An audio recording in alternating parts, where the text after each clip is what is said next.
Chords. In this video we're going to look at chords. What are chords? Well, chords are three or more notes played at the same time. Chords provide the harmonic accompaniment to the melody of a song or tune. Chords are built from scales by stacking alternate notes in the scale. Diatonic chords are chords belonging to one key. Using the C major scale, we can build a sequence of three-note chords or triads. These are diatonic chords. Remembering that the C major scale comprises the notes C, D, E, F, G, A and B, if we take every second or alternate note in the key of C, starting from C, we can build three-note chords or triads.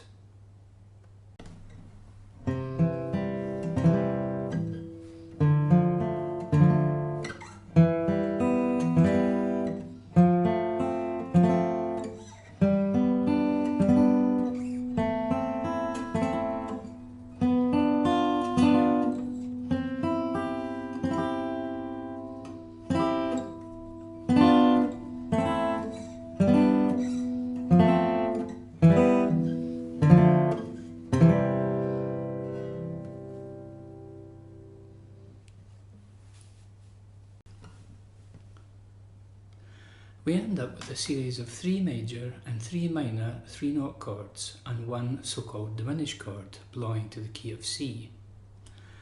A chord based on the major scale is called major when the distance between the root note and the next note is two whole tones, that is, 4 semitones. This interval is called a major third.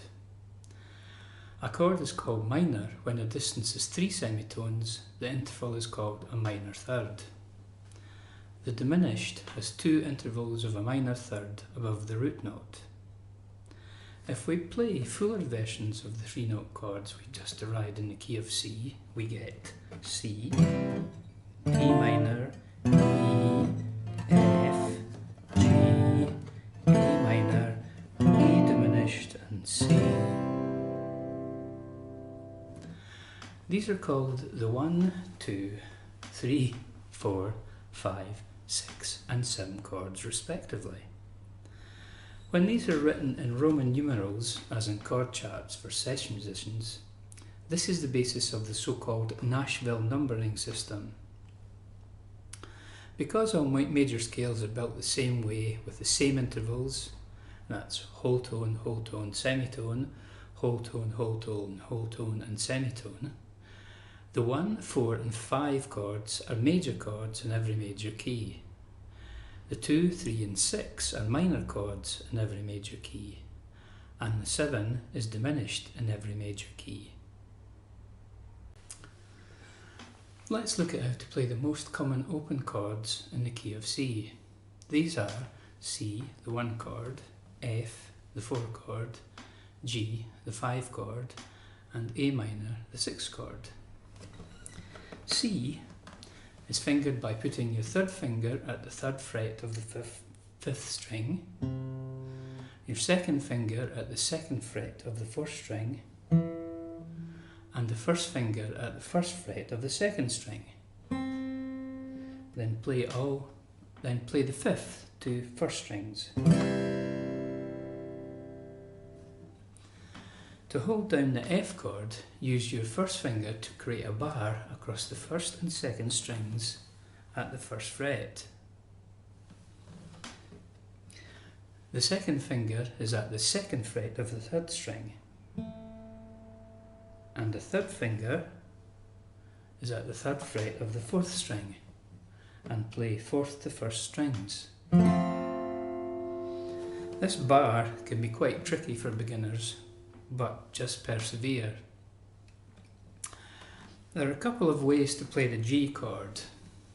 Place the second finger at the third fret of the sixth string, the first finger at the second fret of the fifth string, and the third finger at the third fret of the first string.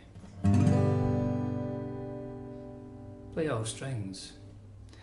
For a fuller sound, place the third finger at the third fret of the second string and your pinky at the third fret of the first string.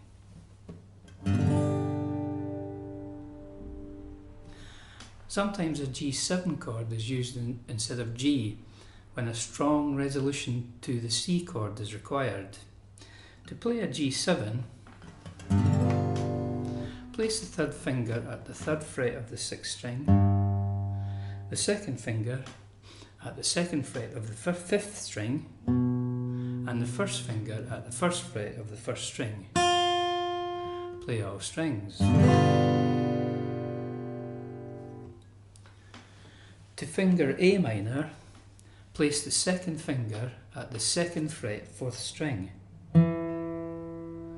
the third finger at the second fret third string, and the first finger at the first fret second string. Play strings 5 to 1.